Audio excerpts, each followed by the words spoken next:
380. I am your host, Keith Andrew, along here with Carolyn Kennedy. I just want to say thank you for being a guest on my talk show. Thank you for having me. Now, for people who want to know what my talk show is about, the whole point of my talk show is to show people that even with having a learning disability, if you can pick up, the whole point of my talk show is to show people that even with having a learning disability, I can still amount to something. And at the same time, I'm able to turn myself into an example for people out there dealing with any types of learning disabilities and disabilities to never give up and prove people wrong. And that's one of my slogans. My other slogan is to hashtag break the label. So never give up and prove people wrong and prove to people that labels do not dictate who you are and who you're going to be. So prove to them you can still amount to something. Hashtag break the labels. Basically, I have a long slogan, so sometimes I just say labels do not dictate who you are, but at the same time, if you look at my logo, it says never give up and prove people wrong. So I'm still wording on it, trying to say what sounds better. Well, I think both sound good. I mean, you can use the longer form when you're doing a post on Facebook or something, and then, of course, the shorter hashtag for that. But the meaning is there. It's the same meaning, which is very important. You know, we all have problems or different things that come up to us in life, and the answer is either deal with it head on and learn to work around it and still live a full life, or to kind of choose to hide and ignore it and miss out on the experiences and opportunities that life might hold for you. No, absolutely. With that being said, half hour, 35 minutes every time. Say anything you want, curse if you want to. Call me an asshole for messing up and mispronouncing your first name. That's okay. I'm Canadian, so I'll be very polite. Freedom of speech, freedom of self-expression. And starting off, what can you tell us about yourself? Well, I'm an actress and a writer and a producer, and I'm also a director in training.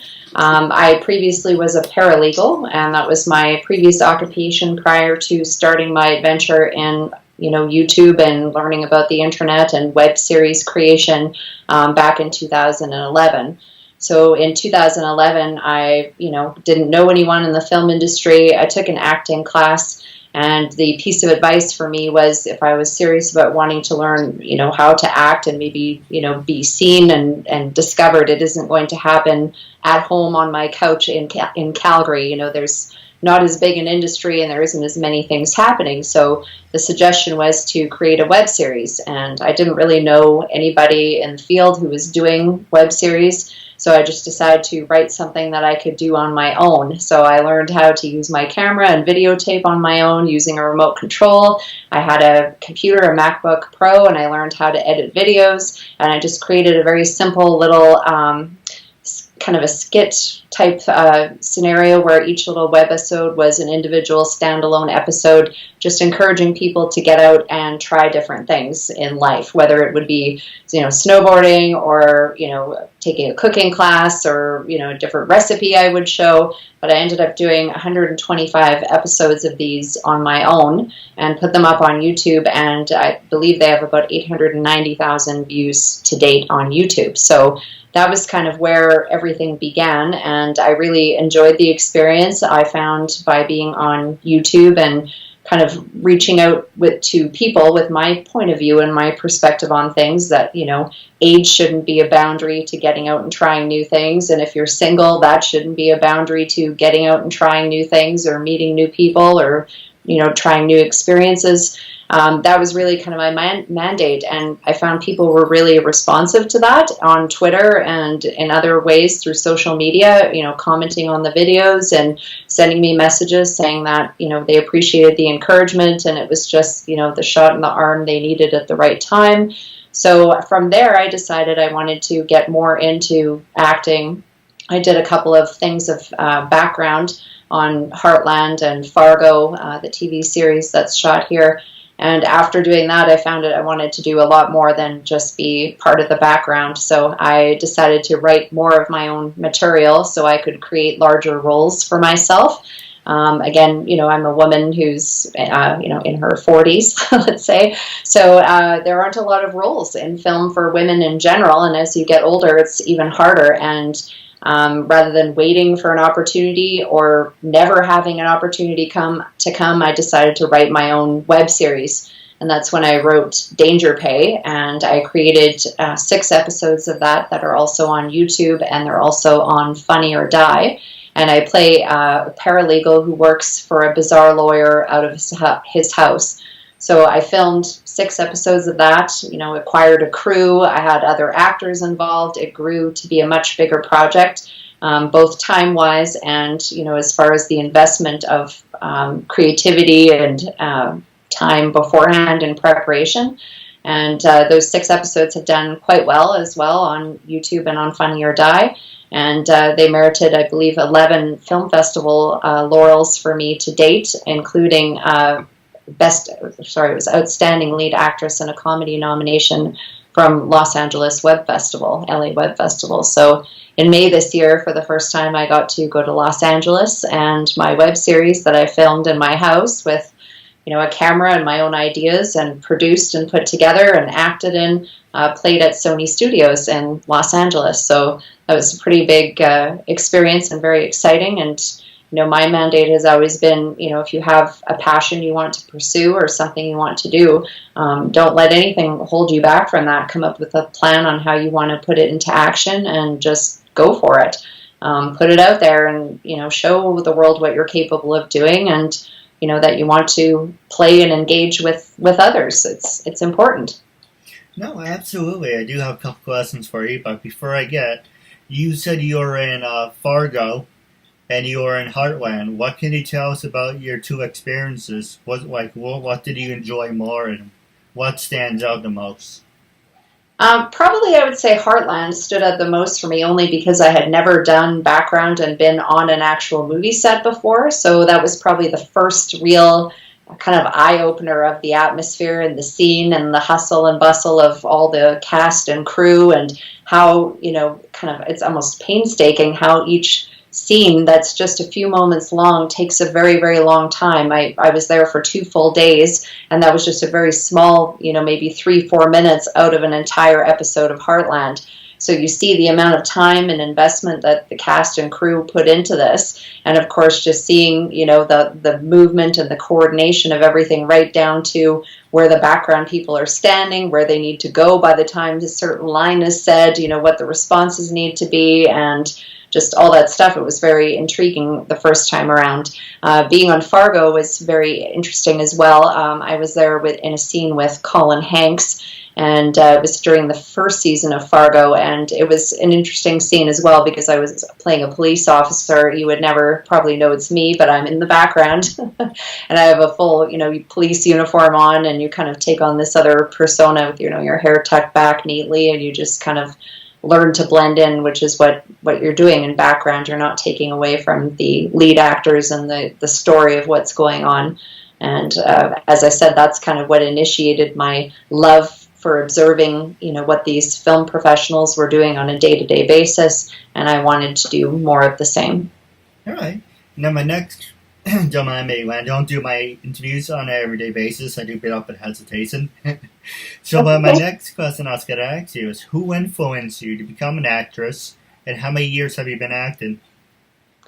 Well, I started, like I said, in 2011 with my first acting class, and it was kind of 2 influences that I saw. One was another lady who lived in the city here who had made a web series, and that web series was being turned into a television series. So there was a bit of coverage in the newspaper about how she had gotten together with a group of friends and done some filming and placed a YouTube show online, and from there it grew to something larger, becoming eventually a full television series. That was kind of one thing that sparked an idea in me. And secondly, I had a friend that mentioned to me that he thought I had, kind of comedic timing and a fun personality. And he said, I could totally see you on Grey's Anatomy. You should be on Grey's Anatomy. And so with that little joke, I said, well, I don't even know the first thing about acting or how to look into acting. And he said, well, I'll put you in contact with somebody I know who has done some acting in the city. And then I contacted her by email. She sent me this nice long little list about, a couple of good classes and workshops to take, and connected me with an agent. And I'm actually still with the same agent now. So since 2011, I've stuck with the same agent. The big turn, I guess, kind of came in kind of 2013, 2014. At that time, 2014, I think I was, kind of deciding there was time for some changes that were happening in life, and I really wanted to focus on putting some attention into acting, writing, producing, just overall. It was something that really interested me. So then at that point in 2014, that's when I started working full-time with a mentor who trains me in acting and in filmmaking. And so I've worked together with him since 2014. He actually was living in Africa.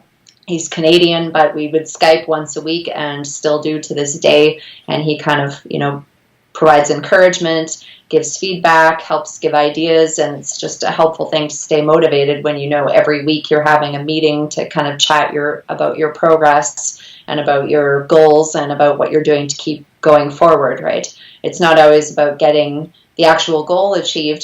For you wanted to make a series, so making one episode, you would have technically done that, but it's about what could you make of it. And I heard how many episodes you're on now, so that's pretty outstanding. It's persistence that keeps at it, and I'm sure if you look back at your first episode to now, things have improved overall and things have grown, and you've attracted people that like to pay attention to your videos and what you have to say.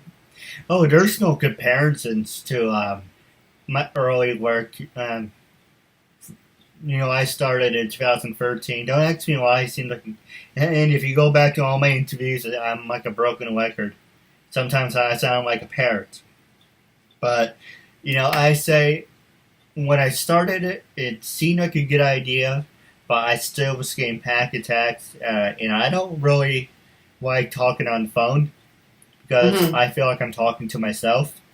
Yeah. I don't know why. But when I first started, I got people from, Barbara Goodson and Ron Reisman, King Kerrigan Mayhem, and it was fine, you get to hear them, but I was still having anxiety attacks, and this helps me with my people skills and control my disability and in my social appearance, so I can interact with people more, make a long story short. Yes. And people would say to me, you have this great format. Why aren't you as big or bigger when you portray yourself to be? Why don't you have sponsors? Why don't you have people helping you? So I go, that's great. Would you like to help me? No. If you can't do it yourself, and it's not meant to be. And so one guy said to me, do it over. And I got the 300. Unfortunately, I wasn't taking I was taking people at their word. So little by little, they say, my agent said, my publicist said, you're degrading, you ask a lot of stupid questions. And when I first started, how you're looking at me now, it's basically on the reflection right here. So this is the camera. So you're the camera, and this is what I recorded from. That was season 1. Season 2 is now here's the camera, and what you see on the reflection, that's what the camera picked up. That's why you never saw me, or if you did, I'm in this little box thing. And it's just showing you. And now season 3 and 4, thanks to my brother, he told me about this new software. I now use Skype Recorder, so now it's cut in half. I'm on the right, and you're on the left, or if you ever want to interview me, I can flip it. You're on the right, and I'm on the left. So you've seen, over the past 4 years, recorded, started from the phone, to recorded from the phone, to recorded from the computer screen, to now having Skype Recorder. And eventually, I would like to sit down with you in person and do the interview, in person. That is my next step. But you see... A lot of people said to me, why didn't you use Skype Recorder from the beginning? First off, I didn't know about it. Second of all, it was 2013. I didn't know how long this was out for. And also, I wanted to show people there was growth, there was transitions, there were struggles. If you do everything perfectly from the start, then people would kind of be like, okay, yeah, you learn a little bit, but you didn't really learn the hardship. You didn't really understand the struggle that you went through. So now I've shown you even with having a learning disability, I read at a 5th grade level and learn at a 5th grade level, but I'm showing you, people labeling me as retarded, mentally disturbed, never gonna amount to something. But I'm showing you a weakness and a label, like my second, I don't know what to say. As my segment says, don't mind me, as my segment says, hashtag break the labels. It's showing you that that's not going to dictate my life and who I'm going to be and everything. And it's pretty much showing you, hey, I'm networking myself, I'm promoting myself, I'm looking for people myself, I'm doing the editing, I'm getting myself out there, I got myself on the radio, working on getting myself on the TV. And, I'll pat myself on the back, that's great, but it would also be nice if people were helping me at the same time.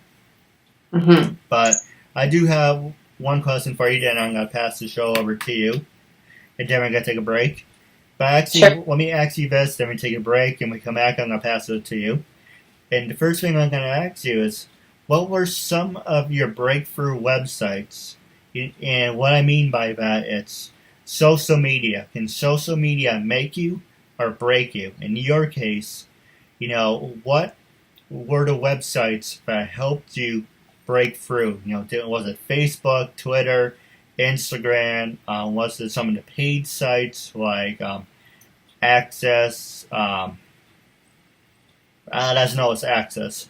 Was it Backstage? What was the website you say, if it wasn't for this website, I wouldn't be on Fargo or Heartland? Okay, so you want me to answer that question now then? Yes, please. Okay.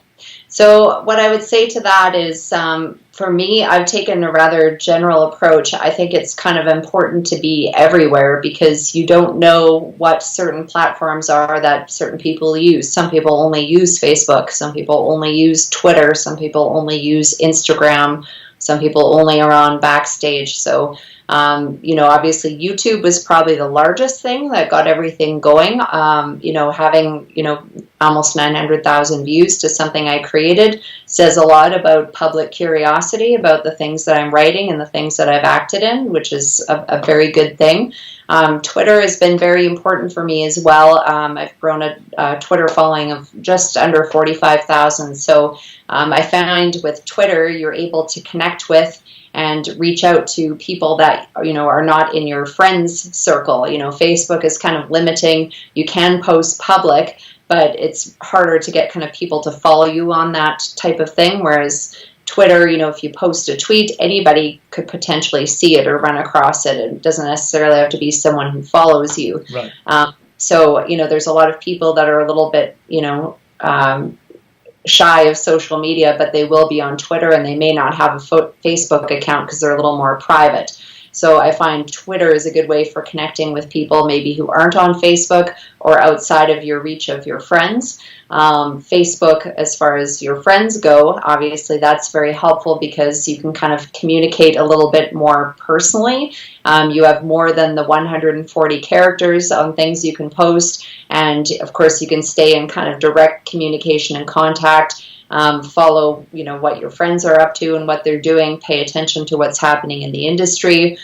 So that's very helpful for that. Instagram, of course, you have some people who don't like Facebook and they don't like Twitter. So I think it's important to have a presence, as I said, on, these multiple social media platforms because you just don't know where one person may only be on one thing, and that may be the spot where you're able to connect.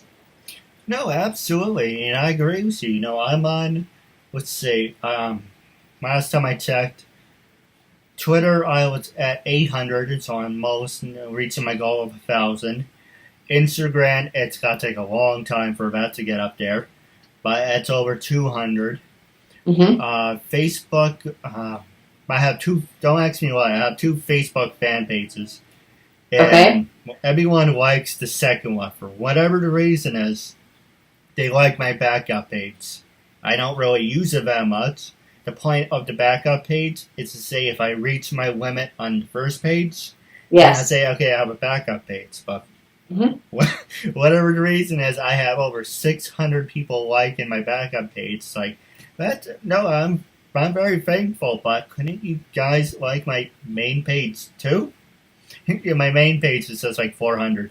It's like, okay, yeah, there's a 200 difference, but I can't snap my fingers. People are like, backup page. And I'm like, I don't do anything with that page. Why are you all flocking to that page when I have my main page, it's kind of like, it's nice. But I kind of like your plain page. I'm like, I don't understand. Well, you never know. You can reach somebody on one page and someone on the other, I guess, right? Whatever people choose.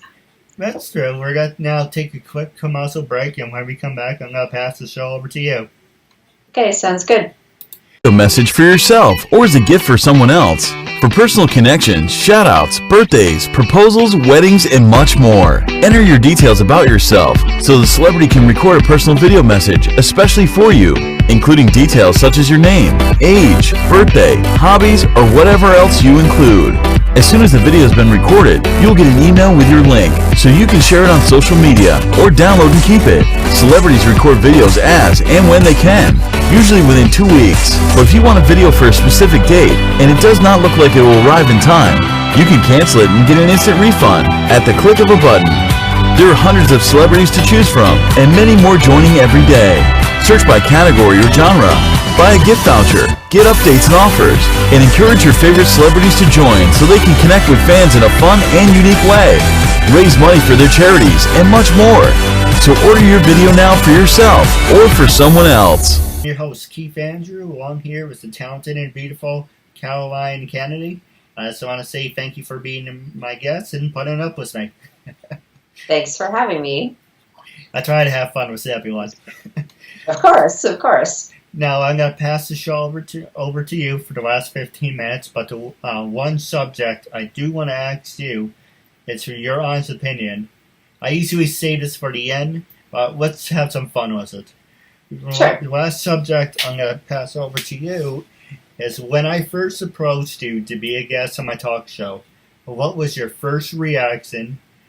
And do you think people would say you have to do everything like we were talking about the colony, how I started and everything? Do you think you have to do things right off the bat, or do you have to just practice? Okay, well, obviously I was very happy that you contacted me on Twitter. I read your message and it was very thoughtful and well spoken, and you invited me politely for your show. I went online and I had a look at your format and the interviews that you were holding, and everything seemed great. So I was just happy to participate. It's a matter of always finding, the ideal time in the schedule when that's going to work to fit that in. But it worked out great that we were able to connect and have a visit and chat. And, life is too short to say no to things that you don't necessarily know where they could potentially go. And when you're looking at making a new friend and having a conversation, I mean, that's all positive. So there's nothing, in my eyes that has any negatives or downsides. It's all good. And I really admire what you're doing, because I know the tenacity that it takes to go ahead and start something, but not just kind of be like, oh, okay, well, now I've done it. Now I'm kind of tired of it. Now I'll move on to something else. You've really stayed at it and you've kept going, and you're persistent with making sure that you have content to deliver to your fans and to continue, your learning process. So what I was going to say about, starting something in the beginning, I think a lot of things that holds people back is their fear of starting. They're always afraid because they feel they don't know what they're doing, or they're feeling that they have to have everything perfect before they start. But, there is no way that you're going to make anything perfect the first time, whether it's recording a, podcast or a Skype session talk show, or whether it's, writing a script or, making a short film. Nothing is ever going to be perfect because it's meant to be a learning process. Tiger Woods doesn't go out golfing and golf amazingly the first time. Lady Gaga doesn't sing amazingly and, dance and do her routines without having thousands of hours of practice. So it's really important, I think, with something, if you feel a calling to do it, to just set out and start doing it. And through doing it is how you're going to learn to improve and be better at it. I look back at my first web series project, and I think it was, loosely scripted, a loose story idea. But then, I look at the next project I did, and it, went up in quality. It went up in the filming, the production value, and the writing level, and the storylines that were happening with other characters, and it just kind of went to a whole different level just by having done that first part. I can't say that I would have done as well a job, in my opinion, where I'd be happy with the web series Danger Pay, had I not done 125 episodes and filmed on my own and gotten comfortable being in front of the camera and doing that type of thing. So I think it's just very important, if there's something you're interested in or you have a calling, just start it, try it and learn from your mistakes and learn how to, improve and get better with things. I'm hopeful that the next project that I will do will maybe even be better yet than the last project. But again, because you learn by doing, and that's the only way to do it. So, you got to get something started, get it finished, get it out there to exchange it with the public. And once it's exchanged with the public, then you've kind of done something of value to you and to whoever may be watching. So that's super important that you started the way you did, no matter what your circumstances. You didn't say, I don't have the right expensive camera, I don't have a stage on a TV show, so I can't do it. You just went and did it. And I think that's very admirable. Anyone would admire someone having, the braveness to do that, to go and put yourself out there in, a spot where people sometimes can be judgmental and offer opinions on what they think should be done differently, but they're not always the ones doing. So, it's easy to criticize when you're not doing it. No, I agree with you. And I know a lot of people who've been criticizing me, saying, oh, if it doesn't happen in 4 years, it's not going to be. And there's some people, if you look at them, they shoot up like a rocket, but then they come down like a fallen rock. I came up with 2 catchphrases that it's the lease and the glass ceiling. The lease is, you're going to say, okay, here is your peers, and they're going to give you the rope and the rope and the rope. And I'm going to say, okay, let's see how far you go. Okay, then you're going to stop. It's like, okay, now you have all this freedom. Let's see what you do with that rope and make sure you don't hang yourself with it. I know that seems a little harsh. Yeah. My glass ceiling is like, you're only going to go as high as somebody wants you to. And, like the doors, once you start hitting glass ceiling, and, like the saying, once you break on through to the other side, and you start cracking away at the glass, people are going to start acknowledging you. But at the same time, they're going to say to you, is he ready? Is he capable of doing this? Is he just talking at his ass? Because I am doing this. I want to do this to the day I die. I'm not saying that to be funny. I'm not saying that to be cute. I'm very passionate about this. Yes, I'm in my studio/bedroom, but I'm not showing you at 380 interviews. It's got to keep going. And the truth of the matter is, this is the second time I reached 300. So if you really want to look at it, I did over 600 interviews in total. But wow. I threw half of those interviews out because they didn't agree to sign off the permission form. Now I do the permission form. Mm-hmm. And I had to swallow about between 100 and 200 interviews. Said, you know what? It's a learning experience. Let's do it over. So yes, in total, I met over 600 people. Mm-hmm. But for records, I actually did 380. So, like I said, it isn't overnight. You're not going to be an overnight sensation. You're not going to, magically wake up from a coma, or you got to wake up the next day and, snap your fingers. This is going to happen. People are going to fall at your feet and say, we're going to do this. You really, have to do things you're uncomfortable with, and you have to show people, yes, I know you think I'm incapable of doing something, but that's only motivation of saying, I'm going to prove you wrong. Yeah, exactly. And I think, if it's something that is a calling to you and it's something you love that you're passionate about, I mean, who is anyone to say that you shouldn't do that?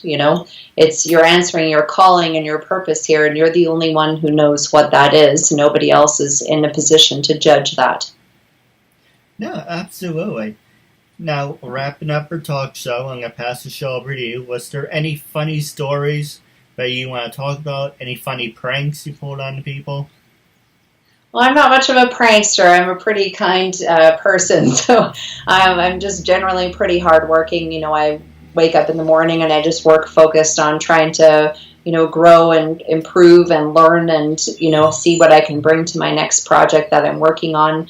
I have a short film that I'm also working on promoting right now, and it's about a group of superheroes who attend a speed dating event, and the women, of course, are wondering why they're giving these odd, unusual answers, but their superheroes are in their alter ego states, so they're meeting Peter Parker, not Spider-Man. But through the truth of the answers, there's a lot of irony in the humor of it. So I'm busy working on promoting that film right now. It just got accepted to the Toronto Independent Film Festival in, I believe, September. So it'll be playing at the Carlton Cinema there. And Danger Pay as well has been accepted into a web series competition in Rome. So there's a few things that are coming up. So I'm constantly kind of working still with those projects that are kind of underway.